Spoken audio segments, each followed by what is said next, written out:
करमपुर में 9 मई वाक़े के हवाले से तालीम खाते पारां तालके तंगवानी के एजुकेशन ऑफिसर उस्ताद अली बिलावल इंदवानी उस्ताद अब्दुल्ला खान जाफरी बेन की अगवानी में पाक फौज से इज़हार यकजहती और हिमायत में गवर्नमेंट हाई स्कूल करमपुर का पोस्ट ऑफिस चौक ताईं रैली कढ़ी वही। रैली में सिविल सोसाइटी तालीम खाते के ऑफिसरन उस्तादन शागिर्दन और करमपुर की बाशऊर आवाम वरी तइदाद में शिरकत करे पाक फौज की हिमायत में नारेबाजी कई।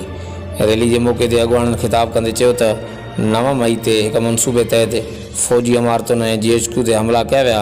शहीदन की यादगारन की बेरुमती कई वई जेका कंहिं भी सूरत में बर्दाश्त जोगी ना है।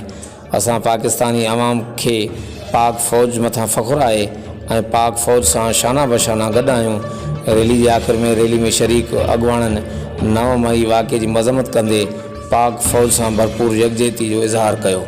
हर वक्त आगाहन लाइ ॾिसंदा रहो JDN वेब न्यूज़ करमपुर।